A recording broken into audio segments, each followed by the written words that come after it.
Hello, Amichi. I'm really happy to have you here. How are you? I'm doing well. How are you? Good. I'm really excited about this conversation because I know that well, you and I both know we've been through a rectocele surgery. We also know that there's not a lot of information out there, and there are a lot of people who do seek help. And your story is really intriguing, I think, in terms of how you came to find me and go through your surgical procedure. So I'm really, really happy and really grateful that you are sharing your story and now becoming so vocal about pelvic health. It's another notch on your I got to preach to the world, right? Yes, Yeah. yes. I'm So like, I what had I'd no love to do, idea. yeah, is if you can start just by telling us your story, kind of Okay. how you got into finding me and deciding that you needed to have a rectocele surgery. What was sort of what's the Yeah. journey that got you there? So, um, my name's Amichi. You have to say it with a smile. I'm 35, I'm married, and I've had three daughters. So pregnancy seems to be the caveat always, it seems, often, excuse me, for this type of story. And so we planned on having six kids. Reality was three. And I learned that my body has its count kind of more than like what's dreamed in my mind. So I kind of, my wisdom started to direct things and to show me what was okay.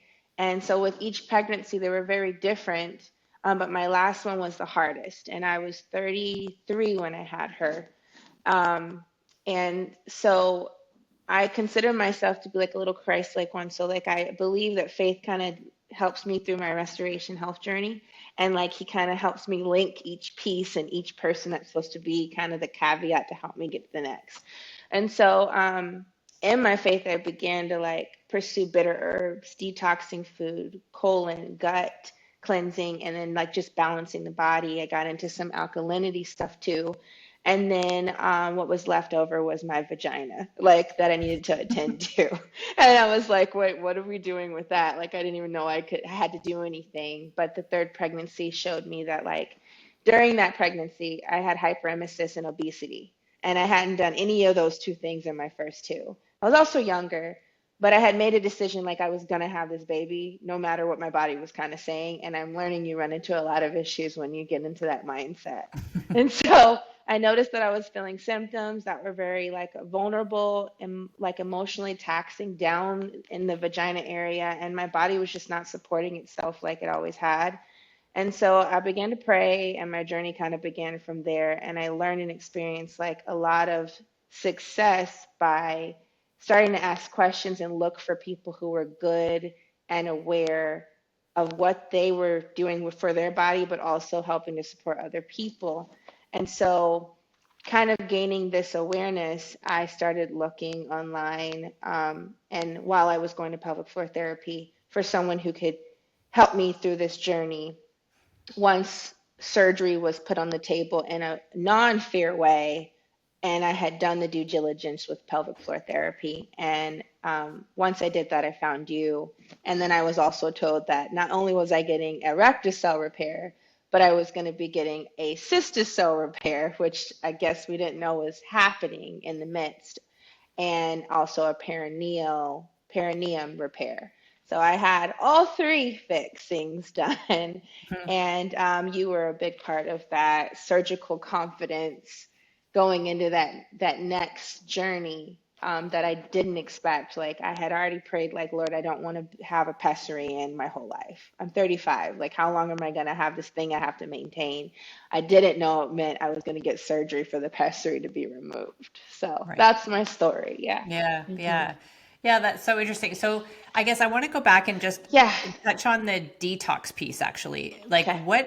what was it that led you to feeling like you needed to learn about detoxification in your body? Oh, that's a good question. So I almost feel like I got pulled. Like this was part of my story all along, but it was like God was like, okay, it's gonna start now. So I had I was married once before, um, kind of just did it my way, flung off the cuff, and that was just a bad idea. Don't do that. And young, and I married someone who was an addict, and I didn't know what addict meant. But like I also married someone who wasn't just an addict, but very talented, but like also dyslexic. So there was a lot of stuff there to kind of go, this can't just stay like this. This person should be allowed to be able to function better. And so I started looking what helps someone function. And for some reason, my brain didn't go towards pharmaceuticals. It went towards there's got to be something on the earth. And so that was kind of like happen chance. And I found clay. And then the world of clay just opened up. And I was in the health food stores and I'm getting detox stuff and omega-3. And basically, my journey started with clay and omega-3. And I was just pumping him full of things that wouldn't over toxify his body, but would help his brain clear up so he could function at a better capacity than what he was given from childhood and as an adult. And trying to get him in a place where he didn't feel like he was dependent on sneaking these addictive drugs and stuff. And I had not come from a world where people leaned like that. I heard about it, I read books about it. You're told in school not to do drugs, but I got to see someone fully immersed in the stuff.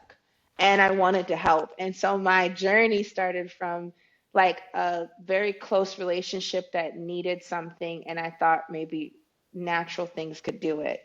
And then when that relationship dissolved, that part of me never left and it just ballooned. And so the next big caveat I would say is I ended up having my firstborn with my husband that I'm with now.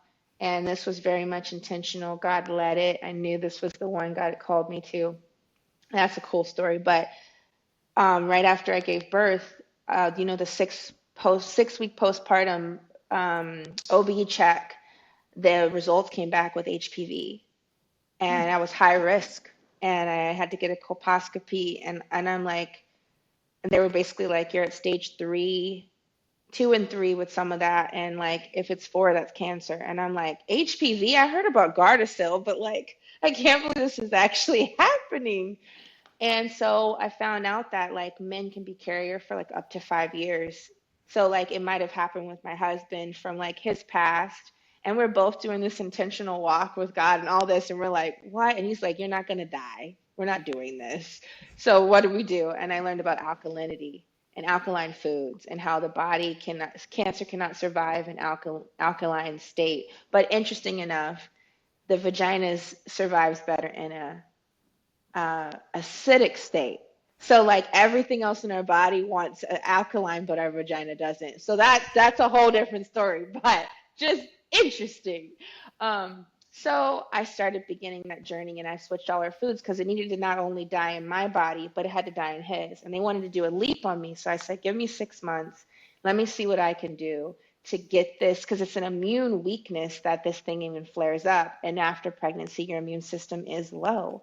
So I went into the herb kingdom and I found wormwood and I found foods that my body just was like, alkaline works. And there was nutritionists who were angry with me, like alkaline's far-fetched and fake. And I was just like, I don't know what world I'm walking in, but I know what's working.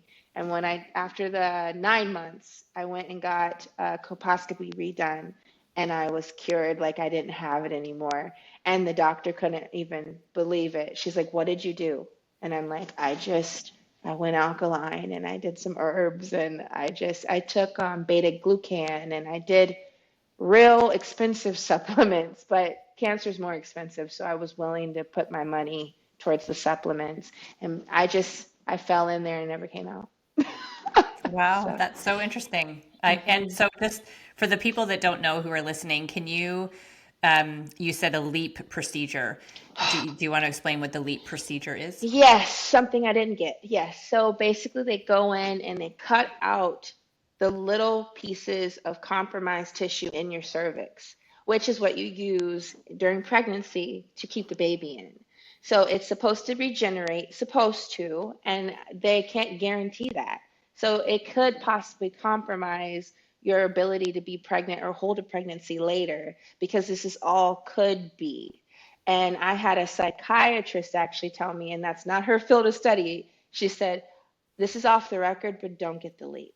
And I just kind of went, that was super weird. I'm going to do some more research. And I found that it wasn't so clear that it fixes anything. But that's what it is. Yeah. Wow. Yeah, that's really, really such an amazing story. I love that. So Hmm. I'm going to sort of shelve the Yes. detox piece because I know that I'll ask some more questions about that, but that's a Okay. really important part of your story and it's something that you do carry on with now. So we'll come back to that. But Okay. yesterday, so the date of this recording, the previous day, you and I were on Instagram Live together, and Yes. you told a part of your story there that I think is super interesting. That was what ultimately led you to say, I have a prolapse. So when you knew something was wrong, but you didn't quite understand what was going on, you didn't know how to describe it. Yeah. Can you refer back to the TV show that you were talking about? Yes. So, this was all like 2020. I just had a baby in May, middle of this whole thing, and my daughter and I like to teach her just health stuff, and so I don't know how it happened, but they had a 16 season Dr. Pol, the veterinarian, on Amazon Prime. And so or Netflix, and we just watched it and we binged it. And it had all this beautiful health, but it was animals. And he's like out of Michigan. He's an 80-year-old guy he's Dutch, and does large and small animals. But the cows were always prolapsing. They were always having a bulge coming out, and he was shoving this big bag back in and having to hurry before they died. And this is after they were giving birth. And so I just kept watching all these big bulge bags. And then the pigs would have it sometimes, or the goats, but the cows were always dealing with it. And it was a matter of essence to get it back in. So 16 seasons, I saw so many prolapsings. I was like, okay, cows and birth. Okay. So yeah, that was where I got to kind of see the sensation visually of what a prolapse is and what it looks like, well, countless times.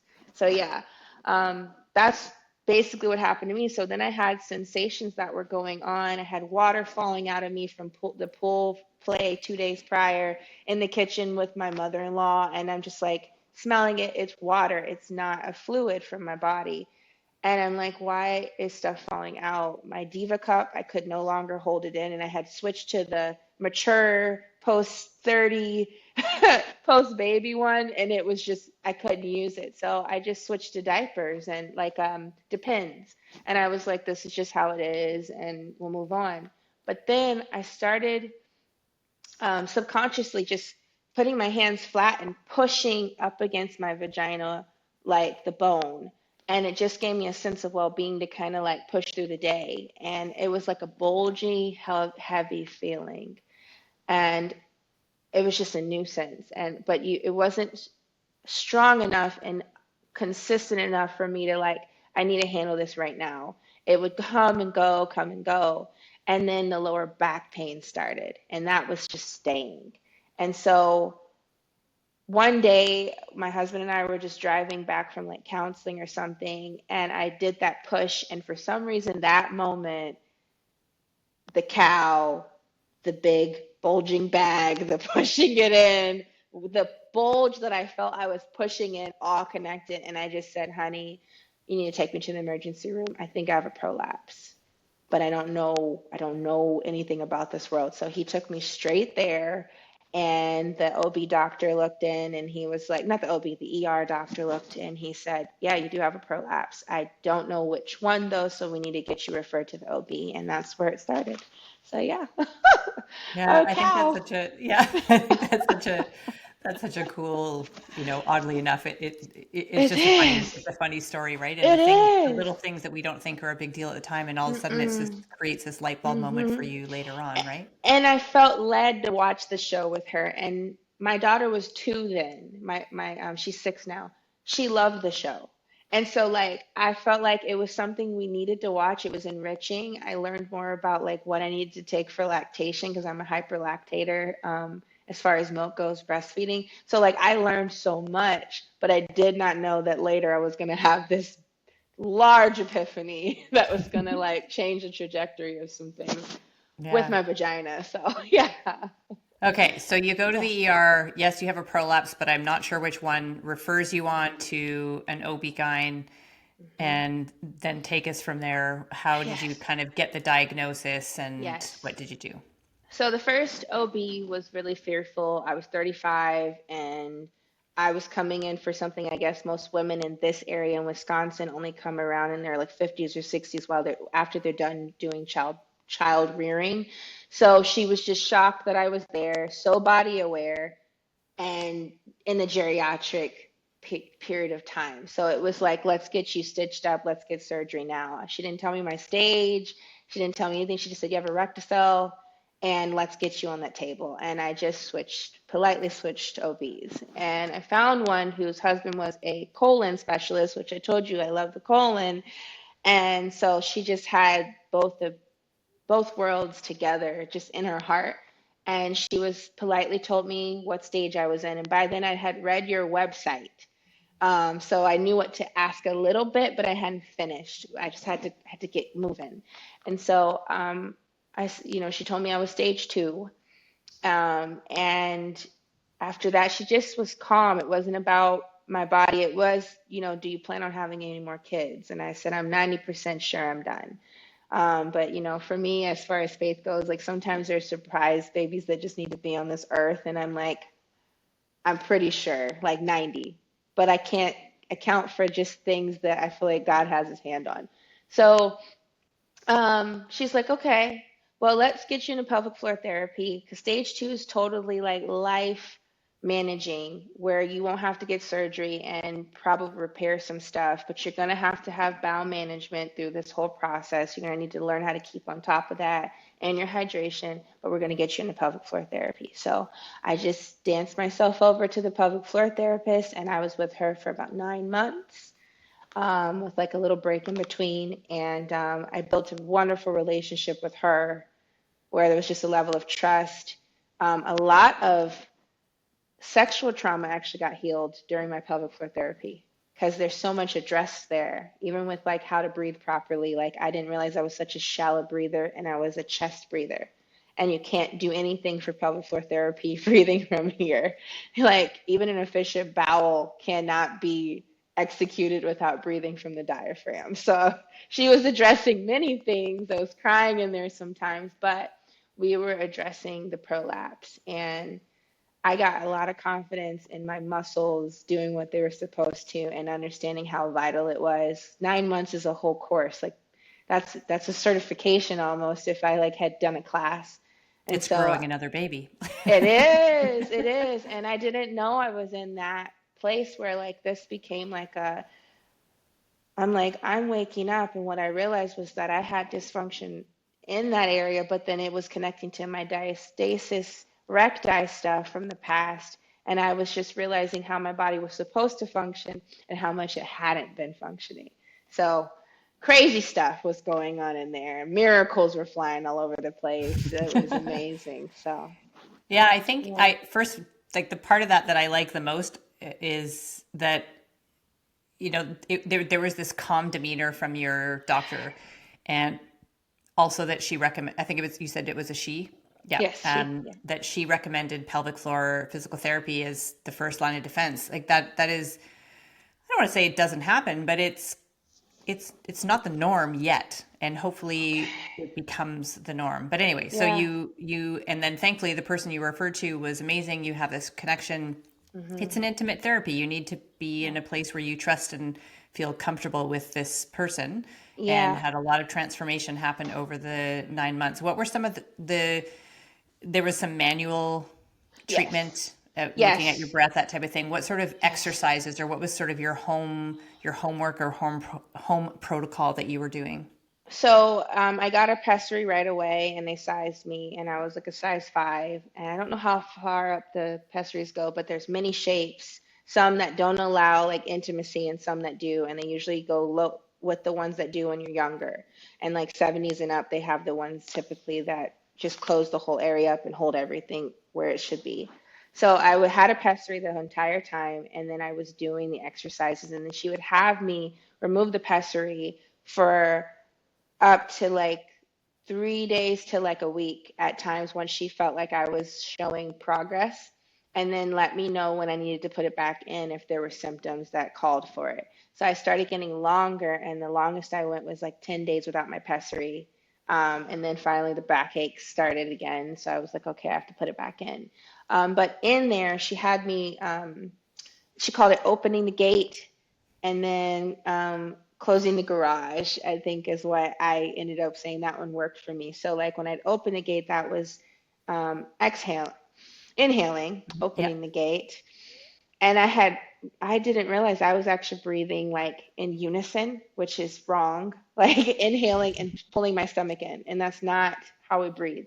So learning just to open the gate, my stomach's supposed to extend when I inhale. So this goes in, the belly goes out, and the gate opens. And then the reverse, exhale, stomach goes in, garage closes. And that process, once you've practiced enough, it's supposed to function like that without you being so conscious. And then the trust of that. But that's how you get a functioning pelvic floor. And so she would have me do exercises with the machine, and I'd put this apparatus in that I'd take home and bring. And it was like a little knob with a metal thing on it. And she'd put that in, or I would put it in. And then she had a machine that would have exercise routines for my vagina. And that worked really well for me because I could see it, and I wasn't always very comfortable with, and I think she noticed it. I didn't ever say like, I don't want you doing anything manual with me, but you could just tell I was dealing with something. So she figured out how to work with me. If I ever asked, then I would say I might need help with this, but I'd usually end up figuring it out. So she also realized that my sphincter was super tight, and it was affecting the backside, was affecting the front. And so, like, we would have to make sure I had to learn how to loosen my glutes up. Um, I was doing a lot of gripping in my glute area to sustain the recticel, which was doing nothing. So, there was a lot of maneuvering with making sure my glutes were loose, that my sphincter wasn't tight, that I wasn't pelvic floor functioning, but like gripping in the back, which shouldn't be happening when I'm gripping in the front, if that makes sense. So we had to do a lot of isolations for me. Um, and then even I had to do where I used my finger and pressed on the sphincter rim and areas to just loosen that up. And my body had like a very visceral reaction to that. And that was where I was like, okay, my body's going through like some healing from just my past going through this, because I'm having to be so hands-on with my body in ways that just stuff was uncomfortable, but it was breakthrough. So, man, and yeah, so the breath, the breathing properly, how it affects your bowel completion, having to, what's it called, where you have to, there's a tool for it, but I never got the The tool, but for FEMIs, recticel, yeah, the to push, splinting. Yeah. yeah, the splinting. So I had to do splinting all the time in my day to day. Every day I was splinting. At the most I went maybe 3 days without splinting. And it was like one day I actually cut myself inside with my nail, and it was so traumatic for me. And I was like, I can't live like this. Like, it was very emotional for me. And just to cut yourself, like, because they just did it wrong. And you have to be, there's so much time taken in the bathroom. And then I ended up, they basically told me to like have a stool softener. So I ended up getting more of a natural one than the one like than Miralax. My naturopathic doctor was like, stop taking that stuff, please. Like, take this. So I got a magnesium effervescent powder, and I would put that in my water every day. And then I noticed during my menstrual cycle, my stool was harder, hydration was lower, just being on the menstrual cycle. So I realized like I had to up everything, my electrolytes, all of it during the cycle. So it was just a body learning experience altogether. It was beautiful. Yeah, Yeah. I love how aware you are and how much you pay attention to Hmm. the signs and symptoms and signals that your body is sending, and that you have this apparent to me is this innate trust that there's a wisdom in your body and you'll figure it out. And even though there may be, there's something in like an obstacle in the way, you're going to figure out how to get through it. So Yeah.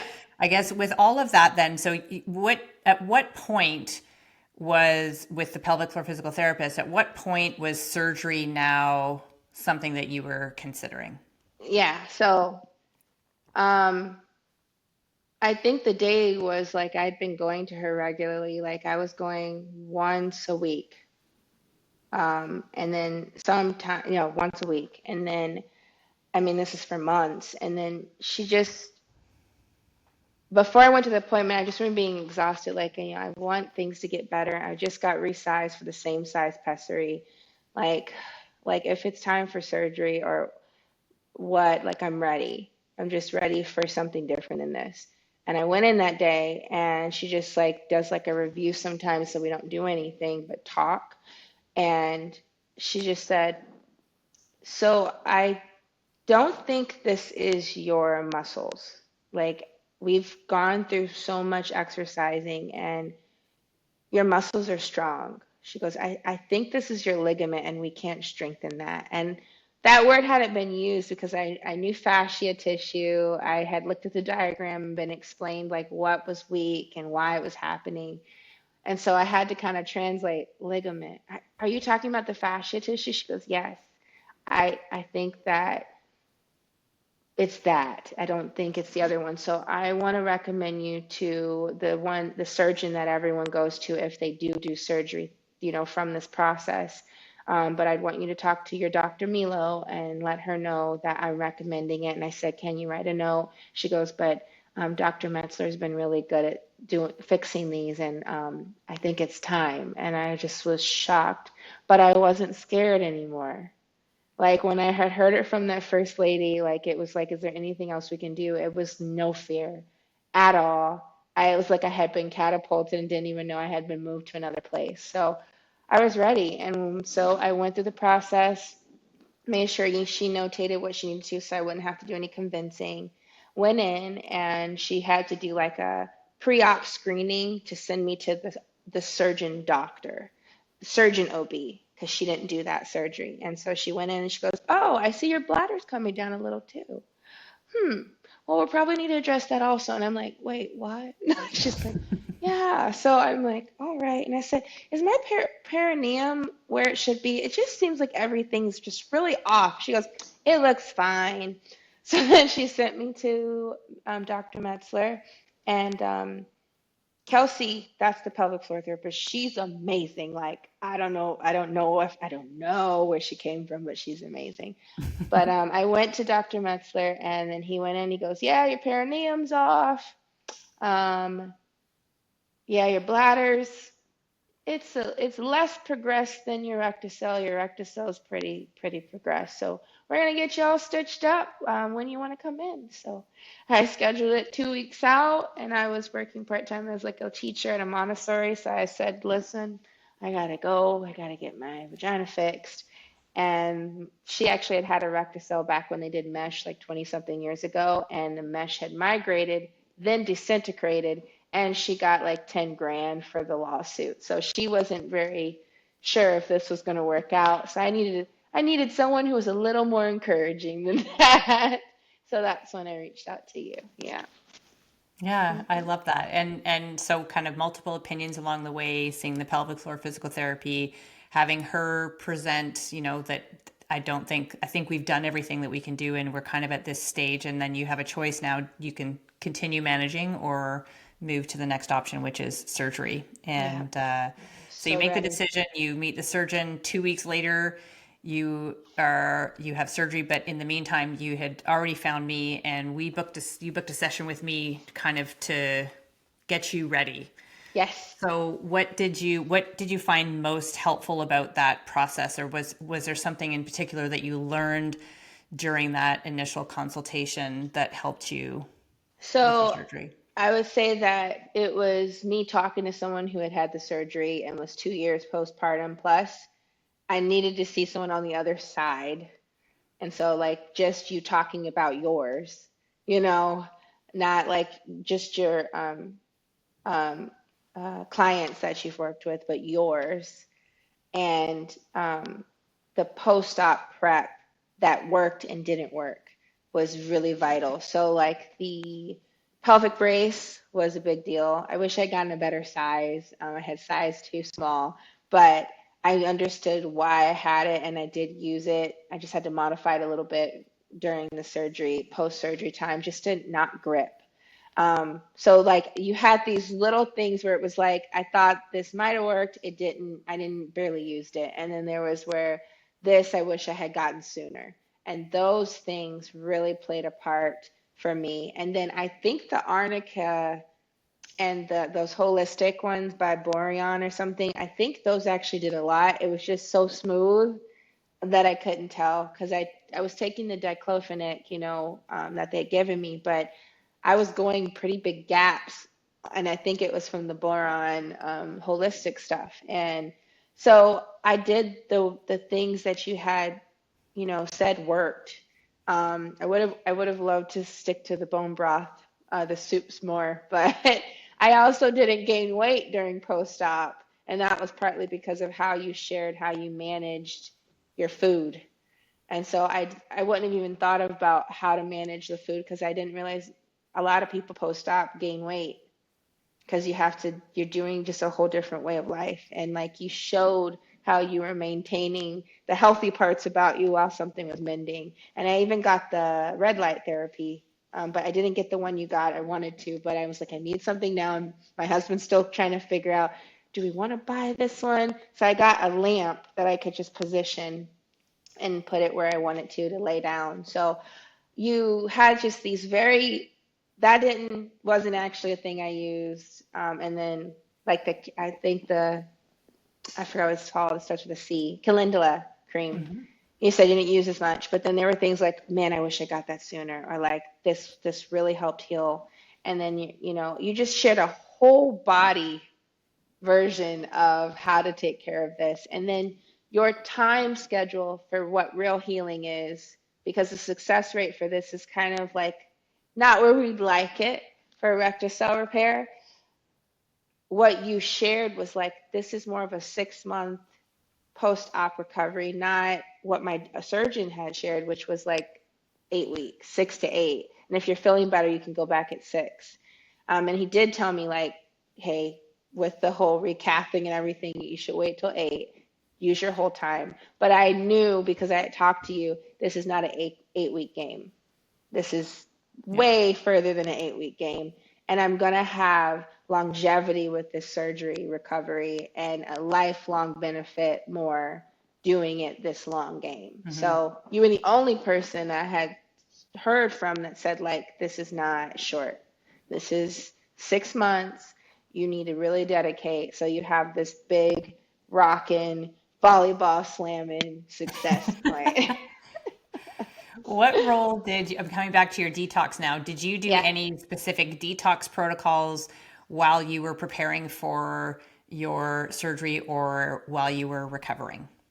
Yeah. So I did dabble with just more vitamin dense soups, just so that I wasn't complicating my digestion, so my bowels weren't a big issue. Because I wanted that successful first poop after surgery. Mine was not as lovely as yours, and it did really give me some like emotional regression a little bit. And I was like, but then I was able to recoup from there. So I made sure that pre-op, obviously I had those 9 months of physical therapy, so my body was primed and I was working out.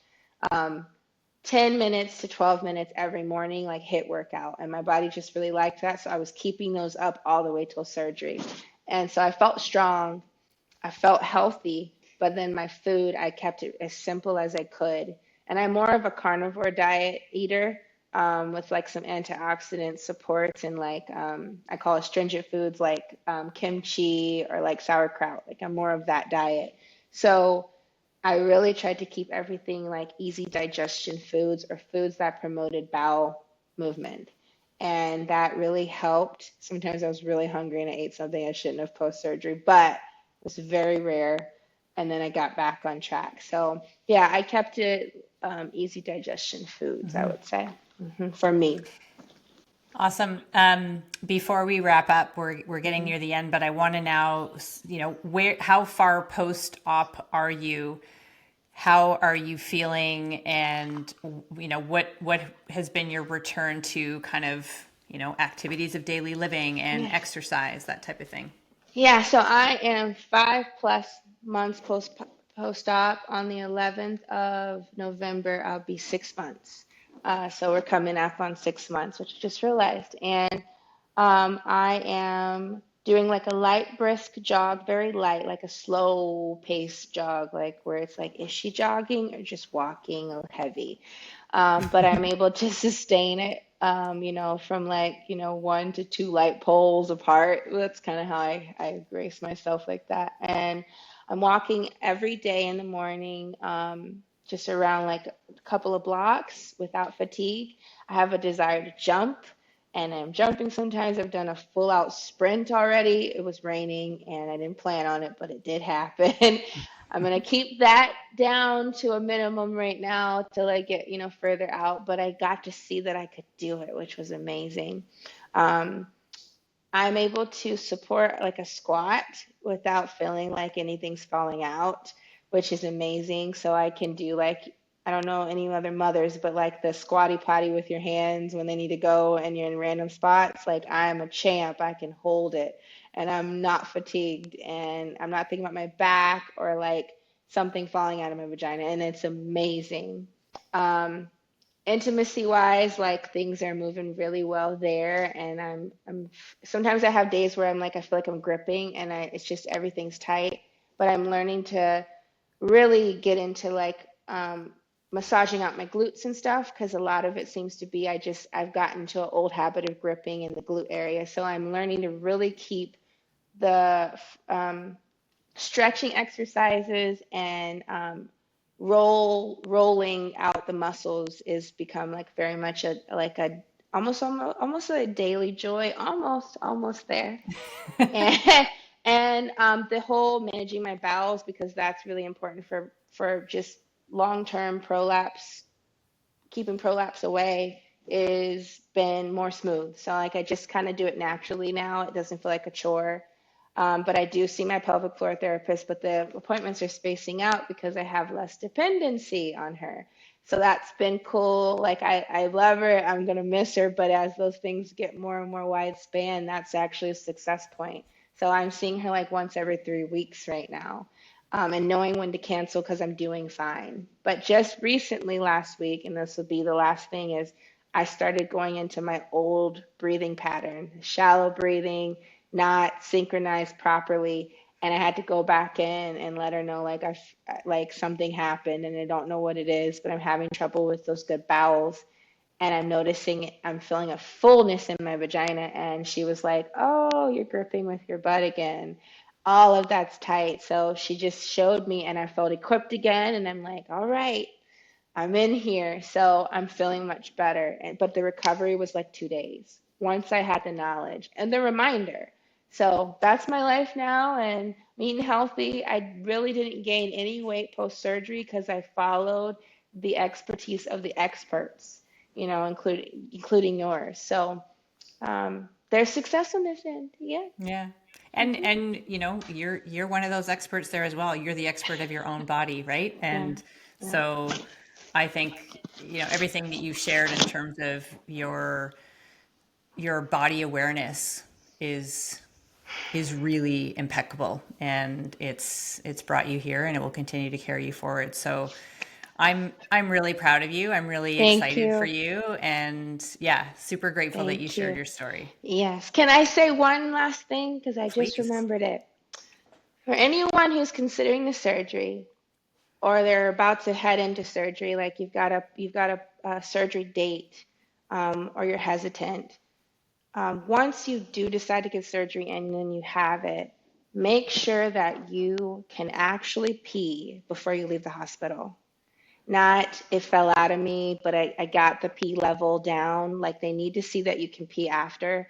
Make sure you actually peed, not that it fell out of you. You need to know. because otherwise you shouldn't be leaving the hospital until that's functioning properly.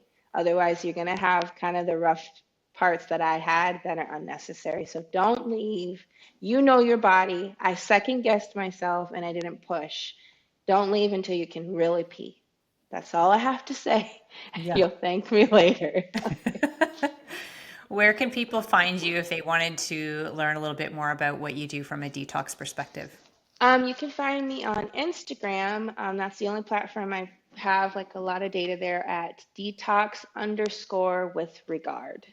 And there's faith and herbs and detox all in one place with for mom and child and family. So yeah. Amazing, amazing. And I'll have that in the show notes as well. So, Okay. Amichi, thank you so much for your time and for sharing your story and for now becoming really a pelvic health evangelist like me and out there trying to get more people into the pelvic health I realm. know. Get comfortable with your vagina. That's amazing. Thank you so Yes. much. Okay. Thank you. Bye.